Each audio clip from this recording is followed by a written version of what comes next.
वैरागी और वैराग्य के विषय में पूज्य श्री उड़िया बाबा जी के बड़े ही सुंदर उपदेश सुनते हैं। एक व्यक्ति ने महाराज जी से पूछा कि त्यागी कौन है। तब उन्होंने कहा, जो परमात्मा में चित्त लगाता है वही त्यागी है। जो काम छोड़कर खाली सोता रहता है उसका नाम त्यागी नहीं है, वह तो आलसी है। महाराज जी, कुछ संत कहा करते हैं कि हम तो अपने प्रारब्ध अनुसार ही भोग भोगते हैं। यदि ऐसी ही बात है तो दाता को उसके दान का कोई पुण्य होता है ही नहीं। ठीक है, महात्मा का भोग तो अवश्य उसके प्रारब्ध अधीन होता है, परंतु दाता की श्रद्धा तो महात्मा का प्रारब्ध नहीं है। इसलिए अपनी श्रद्धा के प्रभाव से दाता को उसके दान का पुण्य अवश्य होगा। वैरागी साधु इन बातों का ध्यान रखे। रोटी के सिवा कुछ न मांगे, चाहे मर जाए। जितना हो सके तितिक्षा करे, सहन करे। कोई कितना ही दुख दे, आनंद पूर्वक सहन करे। संसार से वैराग्य और साधन से प्रेम करे। किसी को औषधि आदि न बताए। कितना भी चमत्कार हो, अपने लक्ष्य से न हटे। कामिनी और कांचन का संबंध न करे। किसी प्रकार का नशा न करे। व्यर्थ प्रलाप या सर्वथा त्याग करे। सारा संसार तुम्हें मोहने को तैयार है। तुमको संसार से युद्ध करना है। संसार एक ओर है और तुम दूसरी ओर। साधन से 1 मिनट खाली रहना पाप है, ऐसा लगातार सोचे। तुम्हारा चित्त जितना भगवान में लगेगा उतनी ही तुम्हारी शक्ति बढ़ेगी। संसार चिंतन से तुम जितने उपराम होगे, संसार तुमसे उतना ही अधिक प्रेम करेगा। जब भगवान से पूर्ण प्रेम होगा तो संसार तुम्हारे अधीन हो जाएगा। विरक्त साधु को न तो भिक्षा की चिंता करनी चाहिए और न संकल्प करके किसी खास दरवाजे पर ही आना चाहिए। स्वाभाविक रूप से जहां कहीं भी रोटी मिले ले लेनी चाहिए। तत्वदर्शी साधु चारों वर्णों के यहां से रोटी ले सकता है, किंतु अछूतों के यहां से उसे रोटी नहीं लेनी चाहिए। अछूत तो वे ही हैं जिनका जीवन व्यभिचारमय बीतता है। भोगरत प्राणी ही अछूत है। उनके स्पर्श मात्र से अपवित्रता का संचार होता है। उनसे बचकर रहना चाहिए। भिक्षा का अन्न सोमपान के समान है, अमृत है। इसके बराबर शुद्ध और कोई अन्न नहीं है। साधु को सदैव भिक्षा करनी चाहिए। आजकल के साधु रेल में यात्रा करते हैं, यह मुझे पसंद नहीं। उन्हें पैदल भ्रमण करना चाहिए।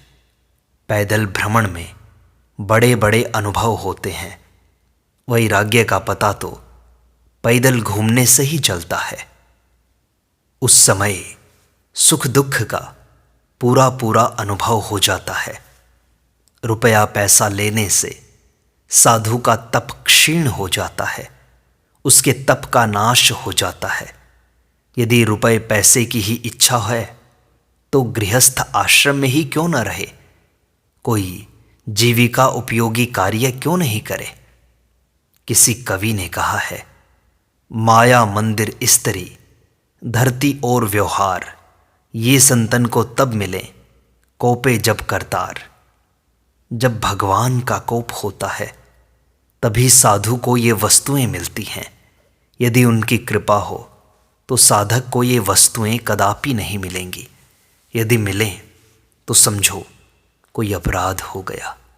भिक्षा मांग खाने की जरूरत ही इसलिए है जिसमें पैसे की आवश्यकता न पड़े। साधु के 3 लक्षण मुझे बहुत अच्छे लगते हैं। जीवन भर कामिनी का किसी प्रकार का संग न करे, कभी कांचन स्वीकार न करे तथा रेल के लिए, खाने के लिए और वस्त्रों के लिए भी पैसा न ले।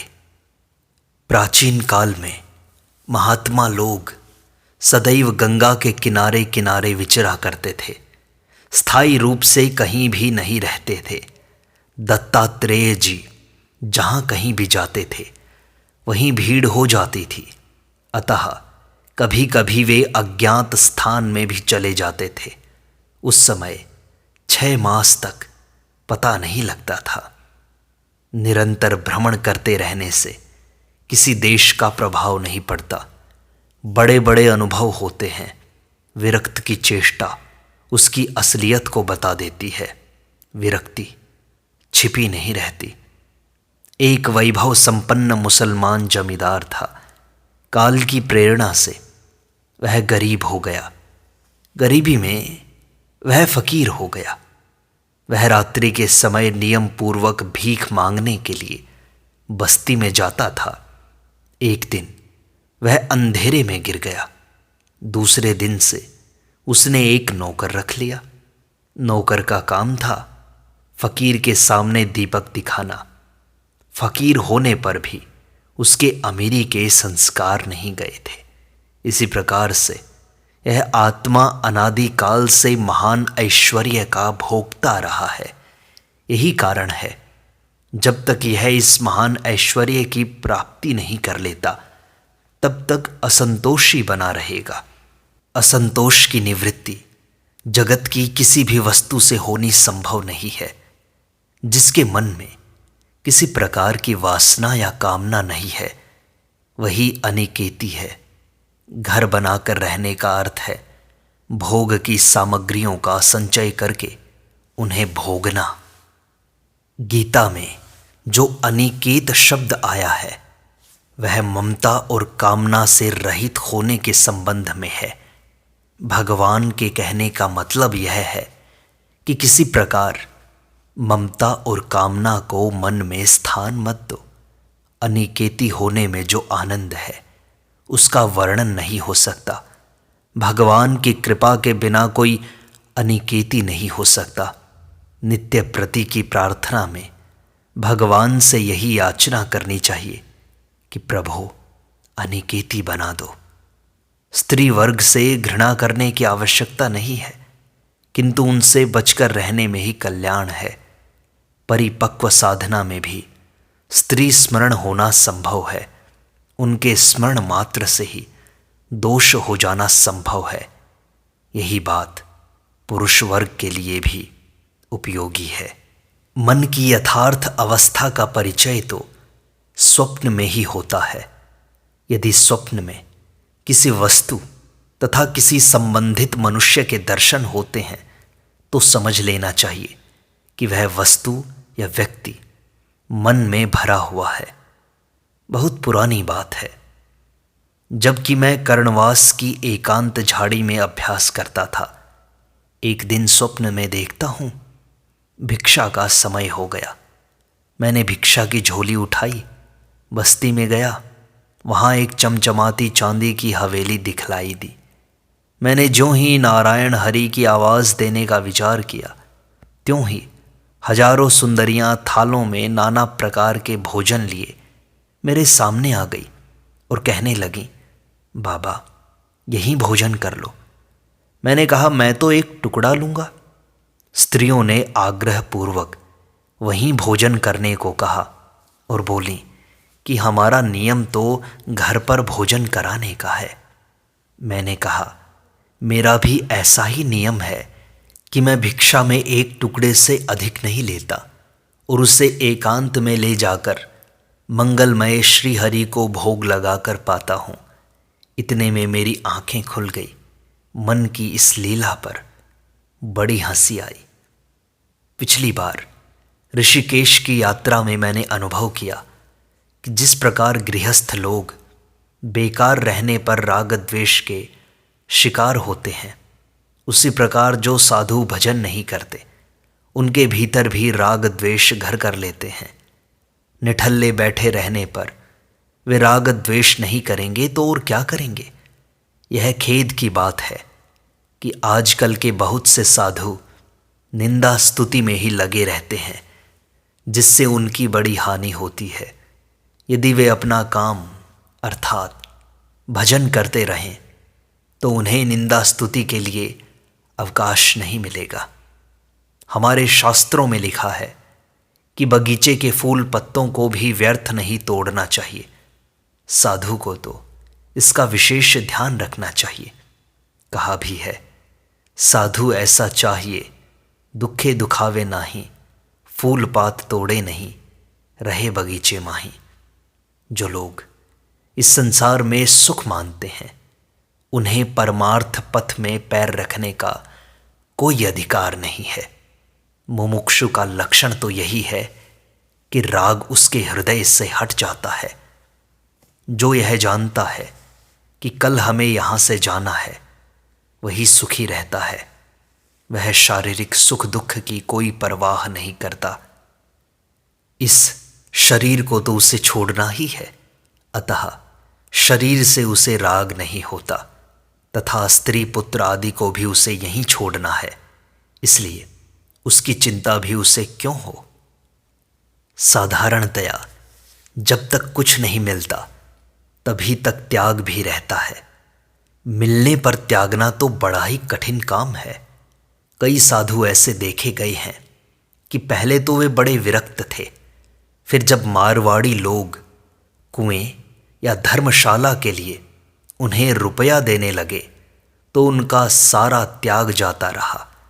फिर तो वे ईंट और चूना की खेपों को गिनने में ही लग गए। साधु यदि पैसा अपने पास रखेगा तो वह पतित से भी पतित हो जाएगा। अब तो मैं सब साधुओं से मिलता हूं, परंतु पहले मुझे एक संत ने कहा था कि पैसे वाले साधुओं का संग न करना। मुझे एक अत्यंत तेजस्वी और वृद्ध महात्मा ने बतलाया कि साधु के लिए दया बहुत दुखदाई है। उसे दया की माया से बचना चाहिए। यह उसे अनेक प्रकार के प्रपंच में फंसा देती है। लोग तो कहते हैं कि दया बिनु संत कसाई, परंतु यह बात ठीक होने पर भी कहीं अत्यंत विपरीत हो जाती है। जैसे सखियां कहीं कहीं औषधि होने पर भी अन्यत्र मारने वाली ही सिद्ध होती हैं। सबसे बड़ा कौन है जो कुछ नहीं मांगता। बड़े बड़े करोड़पति या लखपति क्या हैं, सब मांगते हैं। कोई बेटा मांगता है, कोई पोता मांगता है और कोई धन मांगता है। वास्तव में धनी तो वही है जो कुछ नहीं मांगता, बस केवल राम भजन में लीन रहता है। महात्मा से यदि कोई लड़ाई झगड़ा करे तो महात्मा का बल क्या है, यही कि कमंडलू उठाकर चल दे, बदले में कोई लड़ाई झगड़ा ना करे। विरक्त के लिए कथा का व्यापार करना बुरा है, कथा बाँचकर रुपया कमाना पाप है। वैराग्यवान व्यक्ति में प्रायः अभिमान आ जाता है। जिस समय मुझे वैराग्य चढ़ा हुआ था मैं हर एक साधु को हीन दृष्टि से देखता था और उसकी निंदा भी करने लगता था, किंतु यह आसुरी संपत्ति है, वास्तविक वैराग्य नहीं है। वैराग्य से तो दैवी संपत्ति बढ़नी चाहिए। प्रत्येक व्यक्ति और वस्तु से उदासी तथा सहनशीलता ही सच्चा वैराग्य है। यदि तुम्हें कोई मारता या गाली देता है तो तुम्हें सहन करना चाहिए और उसे अज्ञानी समझकर उसके प्रति दया का भाव रखना चाहिए। यही सच्चा वैराग्य है। विरक्त साधु को 3 बातों पर अवश्य ध्यान रखना चाहिए। विद्याभिमानी पंडितों के साथ न रहे, गौशाला, पाठशाला, मंदिर अथवा स्थानधारी साधुओं के साथ न रहे।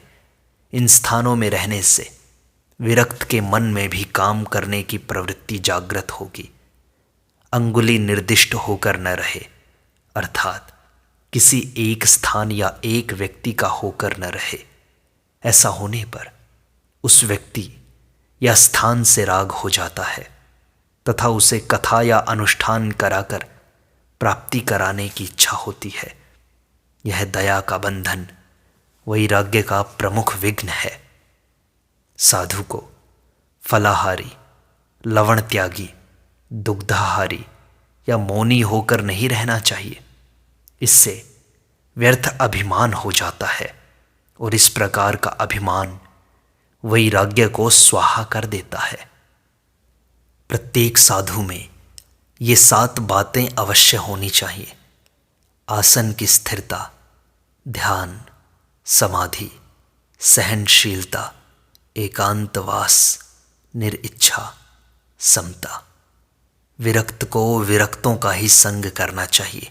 एक सी स्थिति वालों के संग से ही लाभ हो सकता है।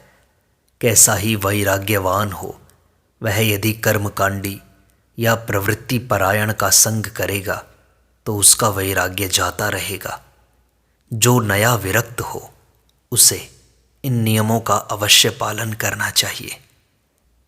किसी को कदापि उपदेश न करो, यदि करो तो पूर्ण अधिकार देखकर ही करो। साधु होने के पीछे अपनी जन्मभूमि में मत जाओ। जन्मभूमि से दूर रहो, उसके समीप मत रहो। झोंपड़ी या कुटी बनाकर मत रहो, भले ही फिर घर लौट जाओ। किसी स्थानधारी साधु के साथ मत रहो। संपूर्ण प्रपंच में दोष बुद्धि होना, यहाँ तक कि भक्ति और भगवान से भी वैराग्य हो जाना, यही जिज्ञासु का लक्षण है। जिसे घर, स्त्री, बच्चे या धन सभी से वैराग्य हो जाता है, वही जिज्ञासु है।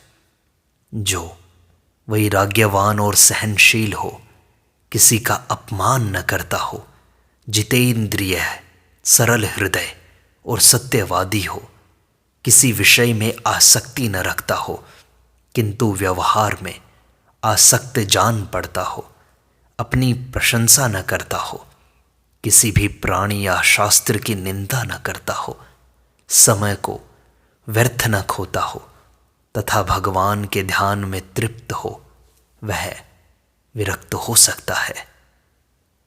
महाराज जी, वैराग्य किसे कहते हैं? विषय पास रहने पर भी उसमें राग न हो, इंद्रियों के समीप विषय रहने पर भी उसके भोगने की रुचि न रहे, तो इसे वैराग्य कहते हैं। ऐसा वैराग्य घर में रहने पर भी हो सकता है। तो त्याग किसे कहते हैं? वस्तु को स्वरूप से त्याग देना त्याग है। क्या त्याग के बिना भी वैराग्य हो सकता है?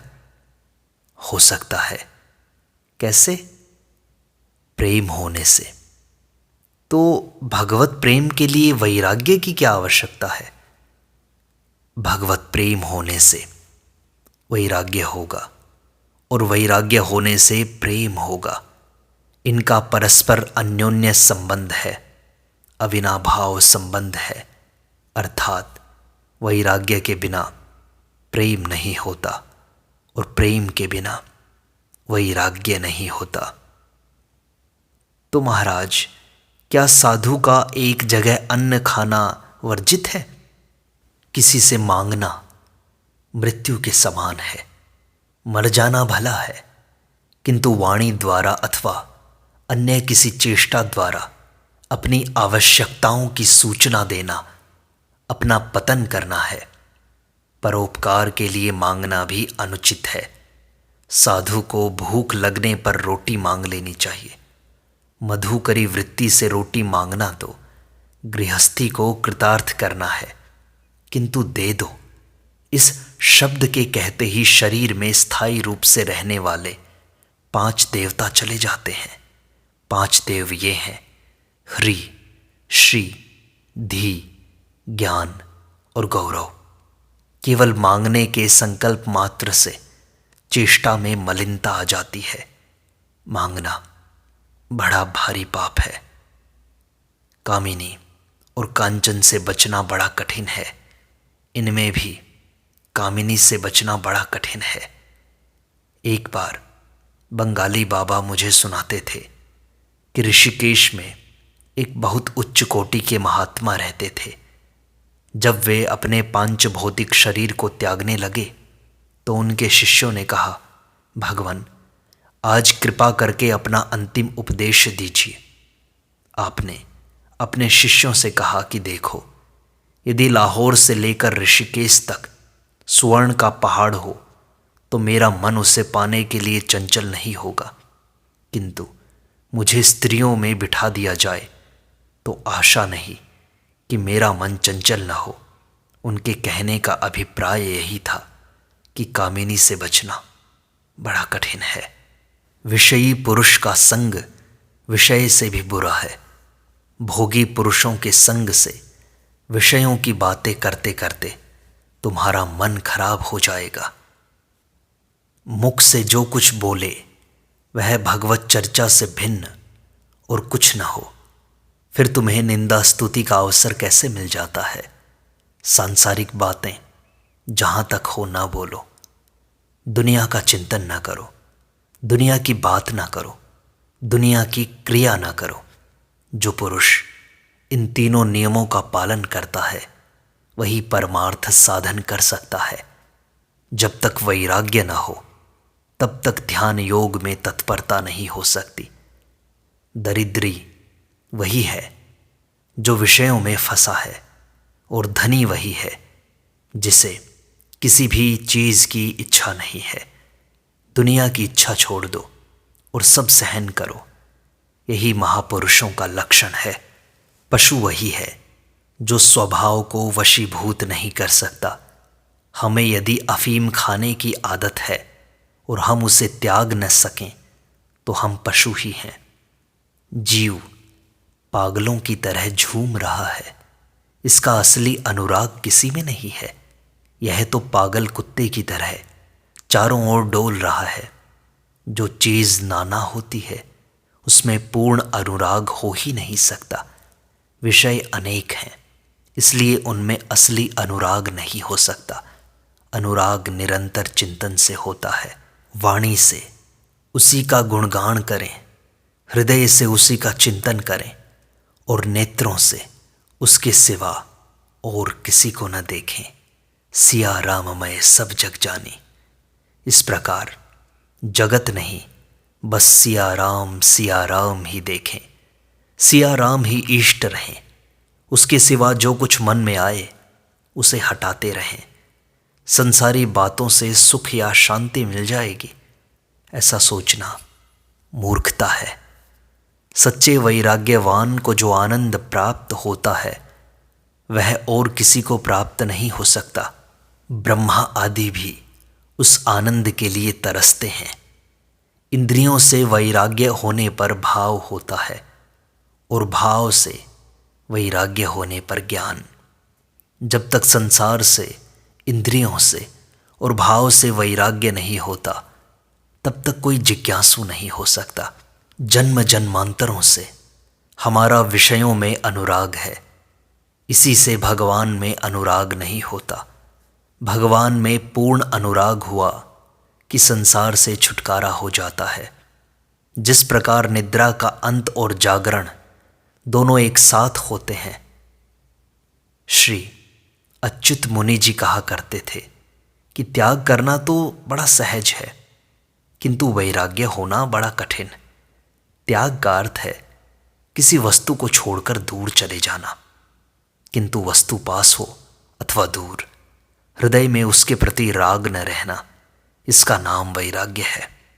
यह बड़ा कठिन है। जगत का कोई पदार्थ नित्य नहीं है। धन, विद्या, बुद्धि, गुण, गौरव इत्यादि सभी मृत्यु के साथ धूल में मिल जाते हैं।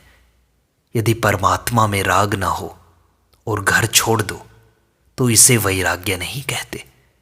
जो आत्मा रामी या भगवत प्रेमी नहीं है वह दूसरों से व्यर्थ राग द्वेष करेगा ही। यदि हमें भगवत चिंतन करते हुए संसार की चीज़ें भी अच्छी लगती हैं तो समझना चाहिए कि अभी हम भगवत प्रेम से कोसों दूर हैं। जब हमें संसार की बढ़िया से बढ़िया चीज़ देखकर घृणा हो तभी समझना चाहिए कि अब भगवान का अनुराग हुआ है। भगवत भक्त को सभी चीजें तुच्छ जान पड़ती हैं। एक बार बादशाह ने सुकरात से पूछा, आपके लिए कुछ जवाहरात भेज दूं? सुकरात ने कहा, हम जवाहरात का क्या करेंगे, वे तो पत्थर के टुकड़े हैं। फिर बादशाह ने पूछा, कुछ रेशमी वस्त्र भेज दूं? सुकरात ने कहा, हमें उनकी आवश्यकता नहीं, वे तो कीड़ों के थूक हैं। ममत्व से ही दुख होता है। ईश्वर सृष्टि के पदार्थों से दुख नहीं हो सकता। ईश्वर सृष्टि के पदार्थों में ममत्व करना ही जीव सृष्टि है। मनुष्य संसार के जंगल से तो छूट सकता है, परंतु शास्त्र जंगल से उसका छूटना बड़ा कठिन है। यही बात रामकृष्ण परमहंस भी कहा करते थे, मत पड़ो रे मन शास्त्र जंगले, दृश्य में प्रीति न रहना यही असली वैराग्य है।